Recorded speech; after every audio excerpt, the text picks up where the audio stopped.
What is good, YouTube? My name is CJ. Let's talk tech, sneakers, and anything creative. Today I'm going to talk about Sony cameras and the 5 things I hate about Sony cameras. Why would I talk about the things that I hate about Sony cameras? Because I do these videos to educate you on some of the caveats to getting a certain item or product and so forth, so you can weigh that in and see if that's a deal breaker for you. Now don't get it twisted, I shoot all Sony. I love Sony cameras. I'm on the Sony team. Not like literally, but like Sony, what's up? Holla at me if you're trying to put your boy on there. I will ambassador for Sony because I love the direction that they're going. I love what they're giving you. They give you so much bang for your butt. What? They give you so much bang for your buck. They give you so many features at such a good price. But let's just talk about the things.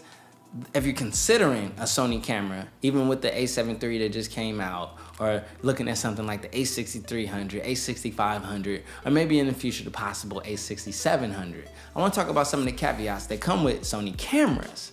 Now right here I have an A5100, I'm using the A6300 right now to shoot this video. So the first thing that pisses me off about these Sony cameras, the first thing that I hate, the number one thing, is they overheat. I know, right? Like, what the? Like, especially when you're pushing that sensor to shoot some 4K footage. Oh yeah, they do 4K, you know what I mean? Yeah.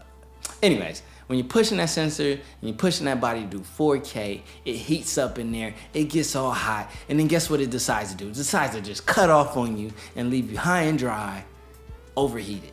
Now, since the beginning, Sony has done some things to kind of improve that. They released a firmware that allows it to run longer on that overheating status than it did before. It used to just shut off right away. But now it gives you the option to turn on high temp use. So the high temp warning to come on, but it'll keep going until it reaches that threshold and absolutely cuts off. Now this A5100, this one cuts off really fast. It hasn't even crossed my mind that there might be a firmware update to help this one run on that same warning that I talked about in high temp mode, but I do have that on my A6300, and it was a saving grace to some degree because it's giving me a little bit longer time. I'm able to sit down, talk to this camera for 30 minutes plus.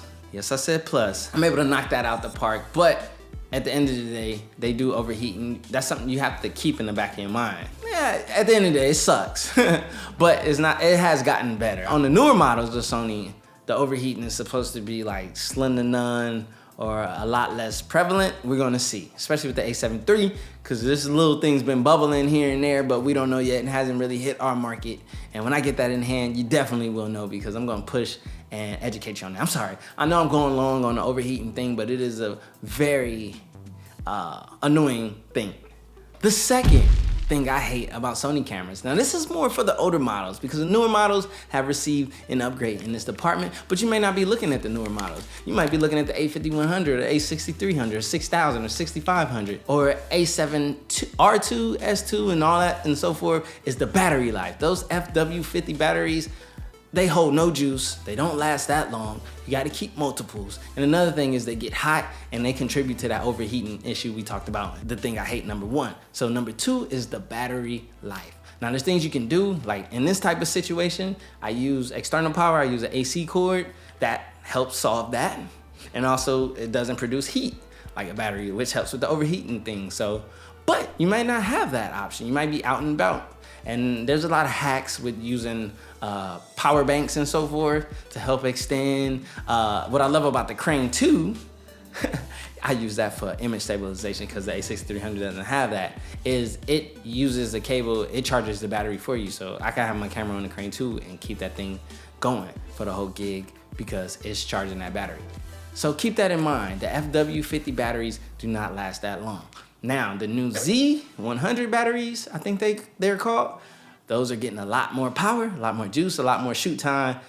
A1 Sony. Sony has listened and they have made efforts to fix that. But for those who are looking at these models that do have those issues, just know you're gonna have to get multiple batteries, get you an external battery charger, and make sure you're prepared And that way you're able to last the length of your gig, the length of your shoot, or whatever you're using this for. The third thing, the menu. Now, I don't know what Sony was thinking with this menu. This menu is so long, it's so in-depth. Like I said, you get a ton of features with these Sony cameras, and the menu is nuts. But the menu has no like flow and ebb, no rhyme or reason. It's just like there. Like I don't even remember where anything is. I just go every time. A lot of times I'm just flipping, looking for it. I'm not gonna remember block 1, number 8. Or block 2, number 4 or 5. And if you're a Sony user, you know what I'm talking about. It's a lot in there, which is dope because you get a lot of options. You can get in there and tweak a lot of things. The only thing is the way that it's set up doesn't really, it doesn't make sense.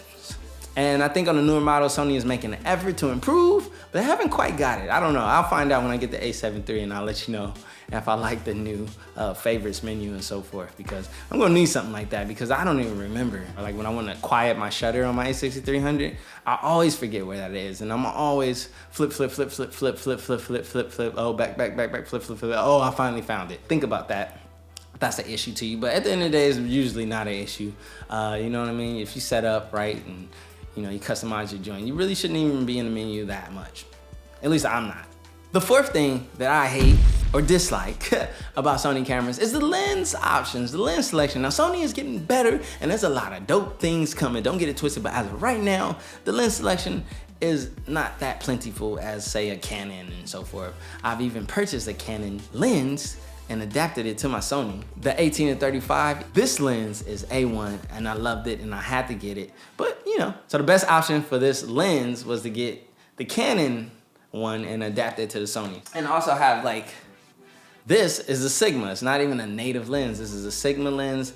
I love this thing. 30mm f1.4, but it does have the E-mount for Sony. It's made for Sony.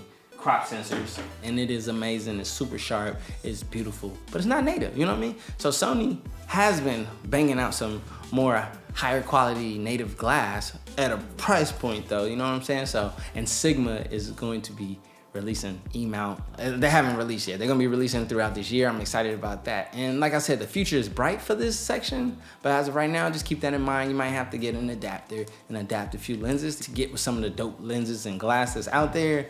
So it's no big deal, but it is something that could be fixed with a bunch more native E-mount lenses that are dope, just as dope as all of these other mount lenses. Like I said, it's getting better and so forth, so that's why it's number 4. Now, number 5, this one's subjective. It's not a thing that I hate, but something that I dislike, and I didn't even know I disliked it until I learned and started to get into shooting S-Log and flat profiles and learning about color grading, is the color science on Sony is okay. What I mean by that is literally you can shoot out of camera with those settings and get some amazing results in comparison to what you've probably been using before if you've never been on a pro consumer camera or whatever at this level. But the color science needs work. Like I, in the past, used to shoot on Sony's color and then I would throw like a LUT on it to help it a little bit and so forth. But as I started to look at other people's footages and to learn about color grading, I realized like, wow, I have to shoot flat. So I started adopting shooting S-Log 2 on a flat profile and learning how to color grade, which actually the fact that Sony's color science isn't the best or the perfect, you have the option to shoot S-Log, which is a flatter profile, and color grade it to your liking. And you can emulate the Canon science and so forth or whatever. So it's not that bad, but it is like something like, dang, if Sony got their color science a lot more closer, I guess, to Canons or whatever. It doesn't have to be like Canons, but you know what I mean? If they improve their color science, you would need a lot less work outside of camera to get the colors correct and right. But at the end of the day, like learning S-Log and learning color grading and being pushed to do that makes you a better creator.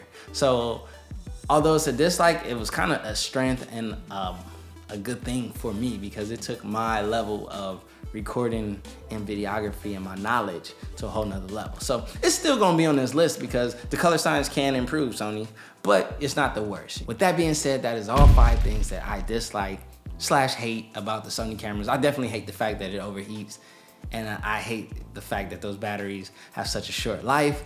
The other things were more dislikes, but you know how the saying goes, this is the 5 things that I hate about Sony cameras, and they are being improved. Like what they just did with the A7III, it's legendary, baby. They're pushing the envelope and they're gonna force other manufacturers to get out there and compete. So they keep their ear to the streets and they listen and they make sure they give us what we want as consumers. And they wowed me and so many people with that A7 III, the basic, entry-level, full-frame camera that does it all. I look forward to getting the Sony A7 III. That's gonna be coming to the channel. I'm super hyped about that. I can't wait to see the results of full-frame mirrorless shooting, as well as, oh yeah, I forgot to mention, I'm shooting this on the native Sony 85mm f1.8. And it's looking like butter so far. I just got this lens review coming soon, but I'm loving it so far. Get that nice compression on the back. That the field is A1, is native, so the autofocus is a lot better. I'm actually using autofocus. I usually don't use autofocus. I'm usually all manual, but I want to give the native lens with autofocus in a shot. I expect it to perform better. Usually I would be shooting on my Sigmas. Autofocus, I didn't like that. Wait, whoa. I'm rambling too much. Smash that like button. Smash that sub button. I'm on a journey to 10,000 subs this year. Trying to break that 50,000 sub mark. If we could go for 100, I'll take it, no complaints. But at the end of the day, just smash that red button down below. I got plenty more informative, dope videos about tech, sneakers, and anything creative. I'm out. CJ. But look, listen to me. TubeBuddy.com/CJKnowsTECH. Now, I know you think I'm pushing this for my own personal gain. Well, 30% yes, but 70% really is for you. Because honestly, if you're making YouTube videos and you don't have this extension, using it to help you and understanding how the algorithm to YouTube works, you're doing yourself a disservice. Plus, there's other good tools on there that makes things fast. Like I could copy however many 30 tags from this video and put it on mine that they're related instead of having to type that all over again, templates and so forth. I'm gonna be doing videos about TubeBuddy.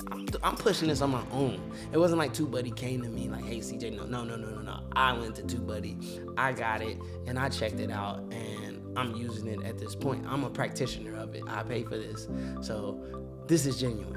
TubeBuddy.com/CJKnowsTECH, and I'm gonna help you with TubeBuddy and why you need it to help grow your channel. There's other ones out there and so forth. And even if you don't use my link, get it anyway. You can still watch my videos about it. But I would greatly appreciate the TubeBuddy.com/CJKnowsTECH. All right, I'm gonna stop drilling that in your mind. But realistically, if you're doing YouTube and you don't have this extension, you're doing yourself a disservice. And I'll let you know why in future videos. But for right now, let's get back to whatever I was talking about. I don't know.